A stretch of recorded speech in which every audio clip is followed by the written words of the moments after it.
and welcome to What the Future podcast. I'm your host, Fatima Zahra Semlali, professor at the MSN Department of DUM6P University, and today I'm pleased to host two colleagues from DUM6P University, Professor Chirinda, a professor in sustainable agriculture, and also Professor Mhada, professor in plant science. So before starting the discussion, I would like professors to invite each of you to briefly introduce yourself, starting by you, Professor Ngoni. Thank you so much, Professor Fatima Zahra. So my name is Ngonidzashe Chirinda. I'm a professor here at UM6P, and I'm a professor in sustainable agriculture. And a little bit about my background. I hold a BSc in soil science and a PhD in agroecology. And I've worked a lot on climate change mitigation, trying to find solutions on how to reduce emissions without reducing the production of food. And currently at UM6P, I'm working a lot on how do you leverage carbon for human development. So really thinking a bit more on what needs to be done to find innovative solutions or that can be used to find solutions in that space. Professor Manal, could you please walk us through your journey both as a researcher and also as an entrepreneur? Thank you, Fatima Zahra, for having me today. And also I would like to thank you for inviting me to this session where my colleague Ngoni is also will be sharing his ideas and insights. The life of a researcher and entrepreneur is not something extraordinary. It's something that take research from the lab to the market, not only to the field but also to the market. It's a learning journey where we learn that we are not the only important part to create change, but also there are some other aspects and skills that we need to know to make a change and impact on the community where we live. In your view, what are the biggest challenges the agriculture sector is facing today, both at the national level and also at the international?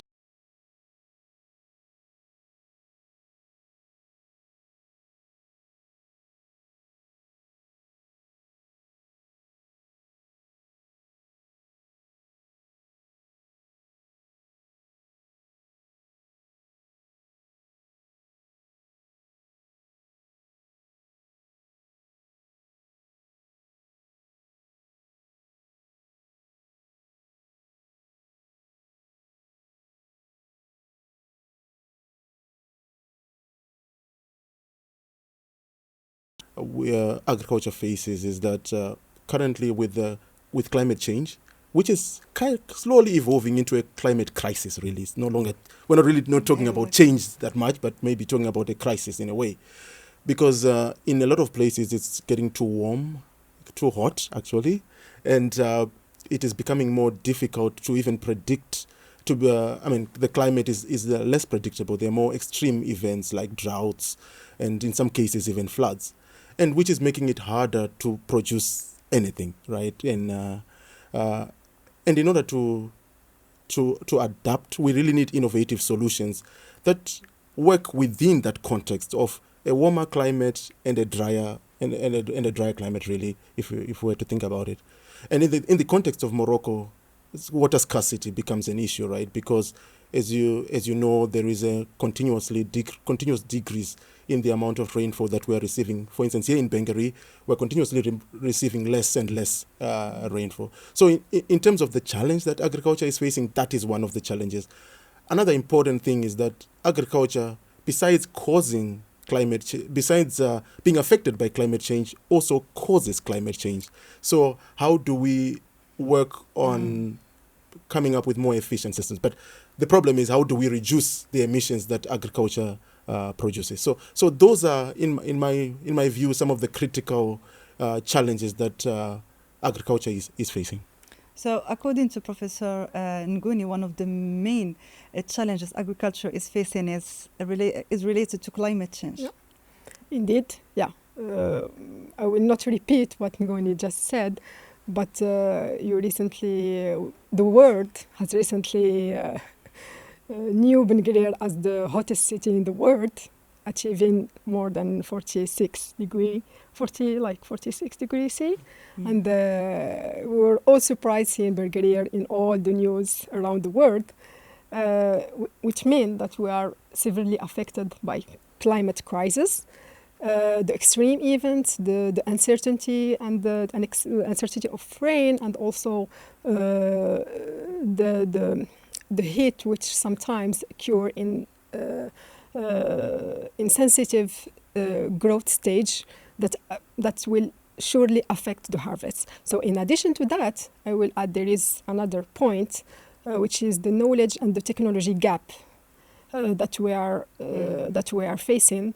And for both challenges, climate crisis, heat, including heat, and the knowledge gap, I think that those are challenges and that will open for us opportunities as a university and also as scientists to think about and to try to come up with solutions, to not to think only about how we can adapt, but also how we can mitigate and be resilient. Professor Ngoni, since you are working on both climate and also the agroecology, so in your perspective, how do agriculture intersect with climate change, and more importantly, what are the main important climate-related risks we should anticipate?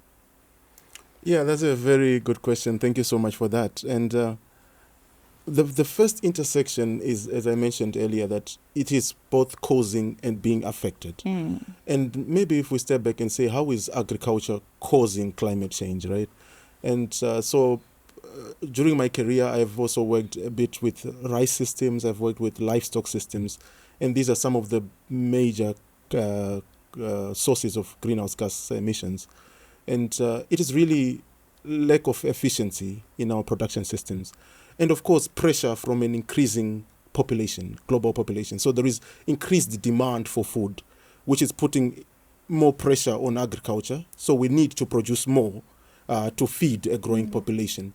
But then, in like what Professor Manal is saying, what we really need are innovations, right? And innovations is a big word, but basically meaning something very simple. It's basically a better solution, right? So what we are looking for is a better solution to how do you feed the growing population without increasing greenhouse gas emissions. And we already have kind of like technologies that are able to decouple these processes, right, of feeding people without increasing greenhouse gas emissions. So the other challenge in terms of risks, if we are not able to solve this conundrum, is that we will be living in a warmer climate. We really need to start working, and I know my colleague Professor Manal is working a lot on plants that could be adapted to drier conditions or warmer conditions. So these are kind of the solutions that we really need to find. Otherwise, there is a risk that we will not be able to feed ourselves, and in that case, it would be catastrophic for the human population. And the other challenge, of course, is that these risks are not homogeneous, right? There are some other parts of society that are already being hard hit with food security challenges, and so it is a matter of urgency. To some people, it's already a reality that they are finding it hard to feed themselves. So we really need to find solutions that help to both reduce the emissions so that we don't make the problem worse, but also enable us to adapt to the climate change that is already inevitable. I think another very important point to add to this is maybe the impact of these global challenges on the farmers. Yep. You, Professor Manal, since you are working closely with farmers, Yep. How are these global challenges being felt locally? Yeah, it's being with farmers is something great, and also keep us humble about what we are doing at the lab and what we are doing at the university. It gives us ground truth perspective that are usually missed when we are designing research, and also when we are thinking about policies.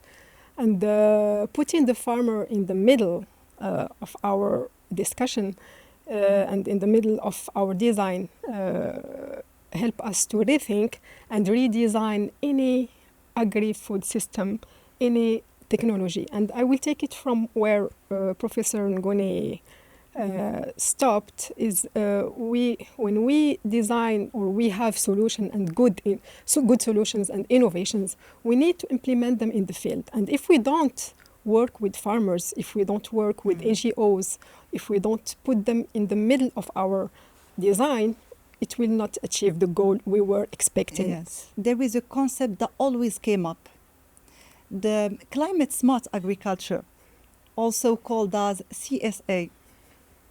So could you please elaborate on it and tell us what this is all about? Yeah, maybe I'll start with a metaphor, right? I mean, I learned since I heard this, it has stuck in my mind, right? The difference between a clever person and a smart person, right, is that a clever person can get in and out of problems that a smart person would not have gotten into in the first place, right? So that is really being. So if you look at it, smartness is really about avoiding problems, right? So climate smart agriculture is agriculture that avoids problems.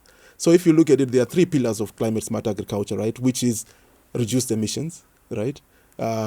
Improved resilience, and of course, increased productivity. So all those are trying to, in some way, avoid problems, right? Avoid problems of insecurity, avoid problems of failure to adapt, avoid problems of making the climate change worse, right? So the idea is really, climate smart agriculture is, how do you farm in such a way that the farmer is not just resilient, but is more robust? If we are already in the problem, we need to support the farmers. Mm-hmm. So we need, as a researcher, to come up with solutions, tangible solutions. We need to speak the language of the farmer, and we need to feel him, to feel the challenge he's facing. If we are talking about climate, is not only affecting productivity, but it's also affecting access to market. Mm-hmm. It's also affecting the quality of the food product we are producing. So we need to have I would take this approach where we will need multidisciplinary teams to think about what are the future scenarios, how it will be affecting the farmers, and how it will be affecting our food systems. We don't need to only limit the climate crisis on the productivity, but it's something wider than that, where we need to put all the efforts to come up with the solution. So smart agriculture, let's try to rename it and find another way, because being smart will not help us to survive. Smart is not only using technology. Smart is not only using something new to us, but smart is, for me, smart now is how to adapt to the local conditions, how we can adapt to what's happening in the world, not only the climate crisis, but all type of crisis. So the relationship between agriculture and energy. So do you think there is a link between them? And if so, what are, in your perspective, the main meaningful points of connection? There is nothing that you can do without energy, if you think about it, right? And if you look at the agricultural processes, right? In fact, let me step back. I mean, I always like thinking about agriculture is a culture, right? Sometimes we forget it, but it's really, the reason why it's hard to change is because it's a culture, right? And the culture is really centered around institutions, around beliefs, right? And around traditions, right? So all those things come into the culture. How people, if you think about human culture, it's how we marry, how we bury, how we live, those kind of things, right? Mm-hmm. So if you think about it from that context, right? For all the processes that we do, for instance, in agriculture, there is the issue of you have to till the land, right? In some cases, you need a tractor, right? And that tractor is powered by energy, right? Yes. If you want to irrigate your crops, right? In some cases, you need to take water from somewhere, maybe from a dam or from way below, right?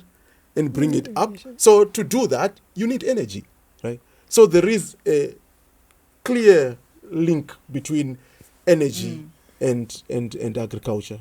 Plants are a big factory of energy. They turn the solar energy to chemical energy. That means that they are small solar panels, and that's the beginning. So the beginning of the food cycle is starting from the plant, and the link is very clear. The link is there. So if we take a cycle, it starts from the plant, and it will go also to the plant. Mm-hmm. And I will link with with my colleague just said, is that in agriculture, in each step of the value chain, we need energy from the production, from the the machine we are using, irrigation, to the transportation, to even in the marketing and all what is linked to the product achievement to the consumer. So energy is everywhere. It's coming from the plant to the plant. So yeah. Today, the most emerging approach is the agrivoltaics. Yeah. Because it combines agriculture to solar with solar energy. So do you think that such technologies has a potential in Morocco and specifically in the rural zones? So if you look at currently, there is a lot of discussion on energy and on renewable energy. And I know in Morocco, there is an ambitious program to switch to renewable energy, of course, right? Yeah. The next question that we need to ask ourselves is, where is this land going to come from, right? Sure. Right? Is it going to come from clearing more forests? Then are we not creating another problem or solving another problem? Well, basically in life we basically do that, right? We solve a problem by creating another one. But the key that I'm coming to is Agrivoltaic then comes in and says, look, you can, instead of clearing more land, you can actually use the land where you are producing now to also produce energy, right? So if you look at the agrivoltaic setup where you have solar panels and plants below, the advantage of that system is that it's actually synergistic, which means both systems are performing better than if they were separate, right? So because you have the panels on top, this provides shading. And if it's getting warmer, it becomes, you create a microclimate which enables the plant to grow better. And because there is shading, you are losing your water less, right? Because transpiration, evapotranspiration becomes less because there's shading, right? So the plant system operates better. And also recent research also shows that because your plants are transpiring, they are then cooling your panels, right? Yeah, right. And solar panels, if they go above 25, I think around 25 degrees Celsius, their efficiency goes down, starts going down, right? So as you increase your temperature, your efficiency of energy production goes down.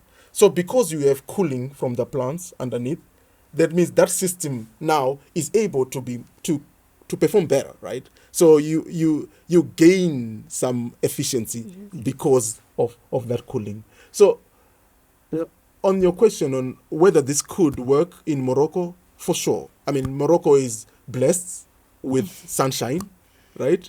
And like I said earlier, and my colleague also said earlier, the key is how do you, if we want to decouple from fossil fuels, right? Our economic growth from fossil fuels, we need to find something that is kind of like renewable, right? And so the sun is with us most of the time, right? And how do you, so by using that, making use of that resource, we can actually get energy in some places where it would be hard to connect to the grid, right? That's one way of looking at it. Another way of looking at it is you then create another source of income for the farmers, right? So besides getting money from animal or life or crop production, they could also start getting money also from energy, right? So this, I think it's a really innovative way of looking at it. And like I said, innovation is really is a better solution. Could you please give us some examples on where an innovative energy systems had measurable impact on the agriculture sustainability or productivity? One of the ones that comes to mind quickly is solar powered. Yeah. I mean, it's kind of like the lowest hanging fruit, right?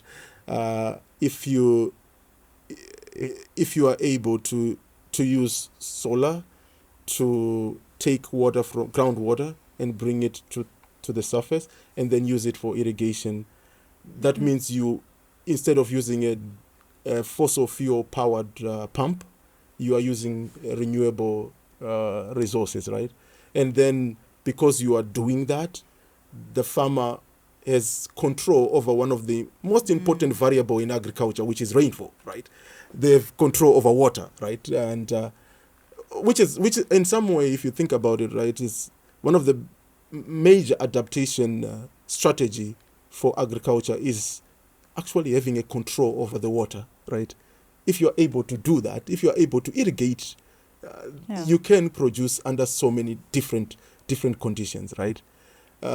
So it's really that. So because you have that and solar powered, and it could be from agrivoltaic in this case also, right? So you see, agrivoltaic can actually work in that context as well, and because you are able to do that, you are then able to irrigate as and when the crop demands water, and the impact is immeasurable, right? Because then the farmer is more food secure, and that's one that comes to mind quickly.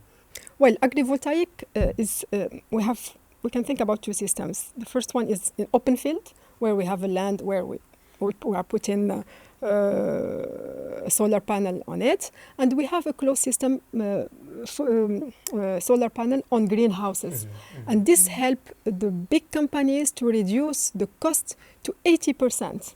And that's excellent. Yeah, for example, if you look for the example of the science and technology behind the greenhouses in Netherlands, especially the one done by Wageningen University, you will find that they are like zero energy. They don't have even the right to use energy for that, fuel energy, and they pump the water using the solar panel. Also, all the system inside is working with solar panels, and even for the heat. To complete the need of the required energy, they are like digging wells to have to get the heat from Earth. So which means they don't need to rely in the future on the conventional energy. So cost reduction, also the environmental impact. This is something that we don't need to forget. It's something that we owe to the future generation, and we need to be aware about the importance of each intervention we are doing and each technology we are implementing. Today we are talking about clean energy, maybe, and we are thinking about implementing solar panels, but maybe in the future solar panels will be polluting. So we need to really rethink and to prepare ourselves for new ideas, to prepare the future generation to think out of the solar panels, to think about another type of energy. What could be the advices you could give to someone? It could be a researcher or an engineer interested in tackling energy and agriculture challenges at the same time. Thank you. Thank you for this question, and also for being interested about this double role of being a researcher and entrepreneur, because it's the only way that will help, that push us to think solutions. Yes. Because we keep this curiosity of the researcher, the ambition of researcher, but also the execution and the quick execution of an entrepreneur. We don't have time to wait to reach the 2 degrees C. We don't have time to reach like 100 clients. We just need to start. And I guess this opportunity of being both gives me I would say gives me, I don't know how to frame it, but confidence that I can bring change through research and entrepreneurship, because research, it gives me this ability and opportunity and willingness to go to the lab and the field, and the entrepreneurship gives me to allow me to step beyond the comfort zone and step and be in like aside with the client, the consumer, who will be critical toward the product I'm doing. So how to implement, how to integrate energy in what I'm doing at M&D Foods, since we are working with farmers, producing quinoa and other type of crops, resilient crops. This is our main mission. Is some of the lately I witnessed that some of the farmers, they are converting to solar panels, and they are more confident about the they are more prepared for the uncertainty of the weather. Exactly. They know, for example, whenever we are calculating the cost, doing the cost analysis, they say, "Oh, I'm not now. I'm not concerned about the gas bill, but now I have solar panel." And this is something I really appreciate. And one of the KPI I will be putting in the next the future years is at least 50% of the farmers integrated in our network, farmer network, should have renewable energy. And this is something that we believe on. We believe that we need to produce. We need to produce efficiently, economically, and environmentally. And also we need, and for sure there is no compromise on the productivity. We need to produce more, but we need to keep in mind that the climate change, it's no more, it's a crisis, and it's something that will impact our generation and also the future generation. Professor Ngoni, do you have some advices to add? Yeah, I think I will step back a little bit and say, so when I was growing up, the first word you learn in school is a very interesting word. It's the word look. Right? Look. And recently I thought about that. I mean, sometimes I thinking about this and realize that word is actually very profound, right? Look. So it's like he looks at us, look, and then the next page was, look, John, look, right? And then it like that, right? But when you look, right, and if you look closely, right, you increase your probability to see, right? Right? So for young people deciding which path to take, I think it's important for them to look at some of the more closely and look longer. And I realize that one of the biggest challenges that we have now is we are spending so little time with the problem, right? We are quickly rushing, right? But I think we need to spend a bit more time with the problem to allow the solution to emerge, right? And that is why you see in university for a PhD, it's like 4 years, right? You have to spend time with the problem, right? You really have to spend time with it, because when you do that, somehow it's like you get to a point where it's like magic. You start dreaming about solutions. You start, if you look at historically, right, a lot of the solutions came in dreams. It's because somebody is spending time with problems. And the other thing is also, like you talk about energy and agriculture. It's also important I read a book called Smart Thinking. And one of the things that they said there was that in order to solve problems, sometimes the answer is in another field, right? So sometimes the answer to agriculture is in energy. And sometimes the answer to energy is in agriculture. But in order to get to that solution, you need to really go deep in understanding these two fields, right? So to young people, it's really, and I think impact sometimes comes at the intersect of two sectors, right? So because you are solving energy and food security issues, then you get kind of like impact. So sometimes it's there. And if you look historically also, I really enjoy looking at history. A lot of solutions that came, or a lot of discoveries, within different spheres, within different sectors, came from people that came from outside that sector, right? Nice. So if you look at historically, a lot of these people were not even part of that, but they are able to look at it and say, oh, what about if you do this and that, right? So I think spending time with the problem is very important, and also spending some time in other spheres, right? And I always talk to my students, just giving them advice that you need to, when you're writing an assignment, right? A good assignment informs you, right? Just it's good. You're informed, all right? This is what is happening. But a great assignment transforms you. Yeah. The reader is transformed as they read that, right? So Excellent. so I think we really need to start thinking about our research should not just inform, but should start thinking about how do we transform, and what are the transformations we need. We need transformation in decision making, right? At different levels. At the farmer level, like Professor Manal was saying, that the farmers can make better decisions, that the policymakers can make better decisions, that the industry, private sector can make better decisions. So those are the transformations that need to happen. And to do that, yes, we need to inform, but as we inform, let that information be transformative.